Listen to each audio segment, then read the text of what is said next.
ಜಿಲ್ಲಾ ವ್ಯಾಪ್ತಿಯಲ್ಲಿ ಆಲ್ರೆಡಿ ನಾವು ಒಂದು ಮಾರ್ಗಸೂಚಿಗಳನ್ನು ಎಲ್ಲರಿಗೂ ನೀಡಿದ್ದೀವಿ. ನಮ್ಮ ಯಾರು ಹೋಟೆಲ್ ಓನರ್ಸ್ ಇದ್ದಾರೆ ಮತ್ತು ನಮ್ಮ ರೆಸ್ಟೋರೆಂಟ್ಸ್ ಇದ್ದಾರೆ, ನಮ್ಮ ಬಾರ್ ಓನರ್ಸ್ ಇದ್ದಾರೆ, ಅವರೆಲ್ಲರಿಗೂ ನಾವು ಮಾರ್ಗಸೂಚಿಗಳನ್ನು ಆಲ್ರೆಡಿ ನೀಡಿದ್ದೀವಿ.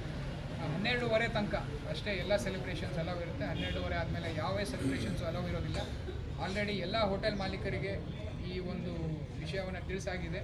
ಆಮೇಲೆ ಹೈವೇಯಲ್ಲಿ ನಾವು ವಿಶೇಷವಾಗಿ ಬ್ಯಾರಿಕೇಡ್ಸ್ಗಳನ್ನು ಹಾಕಿ ಅಲ್ಲಿ ವೀಲಿಂಗನ್ನು ಅವಾಯ್ಡ್ ಮಾಡೋದಕ್ಕೆ ಒಂದು ಸ್ಪೆಷಲ್ ತಂಡವನ್ನು ನಾವು ರಚನೆ ಮಾಡಿದ್ದೀವಿ.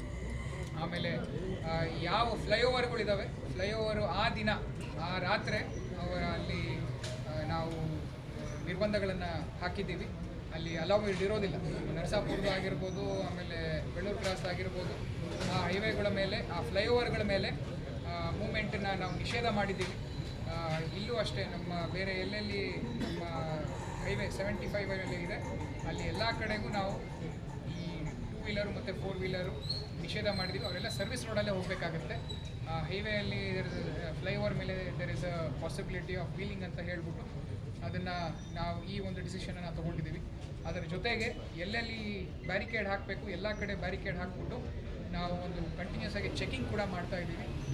ಆ್ಯಂಡ್ ಇನ್ ಪ್ರಿಪ್ರೇಷನ್ ಆಲ್ರೆಡಿ ನಾವು ಇನ್ ಪ್ರಿಪ್ರೇಷನ್ ಟು ನ್ಯೂ ಇಯರ್ ನಾವು ನಮ್ಮ ಸ್ಪೆಷಲ್ ಡ್ರೈವ್ಸನ್ನು ಮಾಡಿಕೊಂಡು ನಮ್ಮ ಕನ್ಸಂಪ್ಷನ್ ಕೇಸಸ್ಸು ಮತ್ತು ಡಿ ಕೇಸಸ್ಸನ್ನು ಕಂಟಿನ್ಯೂಸ್ ಆಗಿ ಹಾಕ್ಕೊಂಡು ಬರ್ತಾ ಇದ್ದೀವಿ. ಎಲ್ಲರಿಗೂ ನಾವು ವಿನಂತಿ ಮಾಡೋದು, ದಯವಿಟ್ಟು ನೀವು ಡ್ರಿಂಕ್ಸ್ ಮಾಡಿ ಗಾಡಿಯನ್ನು ಚಲಾವಣೆ ಮಾಡಬೇಡಿ. ನೀವು ಏನಾದರೂ ಡ್ರಿಂಕ್ಸ್ ಮಾಡೋಂಗಿದ್ರೆ ನೀವು ಬೇರೆ ಯಾರು ಒಬ್ಬರು ಡ್ರೈವರ್ನ ಇಟ್ಕೊಂಡು ಅವ್ರ ಮುಖಾಂತರ ನೀವು ಮನೆಗೆ ಹೋಗೋ ವ್ಯವಸ್ಥೆ ಮಾಡಿ, ಇಲ್ಲ ಮನೆಯಲ್ಲೇ ನೀವು ಬೇಕಿದ್ರೆ ನಿಮ್ಮ ಪಾರ್ಟಿಯನ್ನು ಮಾಡ್ಕೊಳ್ಳಿ. ದಯವಿಟ್ಟು ಡ್ರಿಂಕ್ಸ್ ಮಾಡಿ ಯಾರೇ ಆಚೆ ಬಂದರೂ ಮುಲಾಜಿಲ್ದಲ್ಲೇ ನಿಮ್ಮ ಮೇಲೆ ಕೋರ್ಟ್ ಕೇಸ್ಗೆ ಆಗುತ್ತೆ. ನಾವು ಕೋರ್ಟ್ ಫೈನೇ ಮಾಡ್ತಾ ಇದ್ದೀವಿ. ಅಲ್ಲಿ ಮಿನಿಮಮ್ 10,000 ಆಗ್ತಾ ಇದ್ದಾರೆ ಅವರು. ಸೊ ಈ ಒಂದು ನಿಟ್ಟಿನಲ್ಲಿ ಆಮೇಲೆ ಮಕ್ಕಳ ಮೇಲೆ ಎಲ್ಲ ಪೋಷಕರಿಗೆ ದಯವಿಟ್ಟು ನಿಮ್ಮ ಮಕ್ಕಳು ನ್ಯೂ ಇಯರ್ ದಿನ ಎಲ್ಲಿಗೆ ಹೋಗ್ತಾರೆ ಅನ್ನೋದ್ರ ಬಗ್ಗೆ ತುಂಬ ವಿಶೇಷ ಕಾಳಜಿಯನ್ನು ವಹಿಸಿ, ಅವರು ಎಲ್ಲಿಗೆ ಹೋಗ್ತಾ ಇದ್ದಾರೆ, ಯಾರ ಜೊತೆ ಹೋಗ್ತಾ ಇದ್ದಾರೆ, ಯಾವಾಗ ಬರ್ತಾ ಇದ್ದಾರೆ, ಇದನ್ನು ಕೂಡ ನೀವು ಸ್ವಲ್ಪ ತಿಳ್ಕೊಳ್ಳೋ ವ್ಯವಸ್ಥೆಯನ್ನು ಮಾಡಿ. ಅವ್ರ ಮೇಲೆ ನೀವು ಸ್ವಲ್ಪ ಕಣ್ಗಾವಲಿಟ್ಟರೆ ಅವರ ಚಲನವಲನಗಳ ಬಗ್ಗೆ ನಿಮಗೆ ಮಾಹಿತಿ ಇರುತ್ತೆ, ಇಲ್ಲಾಂದರೆ ಆ ಮಾಹಿತಿ ನಿಮಗೆ ಇರೋದಿಲ್ಲ. ಈ ವಿಚಾರವಾಗ್ಲೂ ದಯವಿಟ್ಟು ಎಲ್ಲ ಪೋಷಕರು ವಿಶೇಷ ಕಾಳಜಿಯನ್ನು ವಹಿಸಬೇಕು ಅಂತ ನಿಮ್ಮಲ್ಲಿ ನಾನು ವಿನಂತಿ ಮಾಡ್ಕೊಳ್ತಾ ಇದ್ದೀನಿ.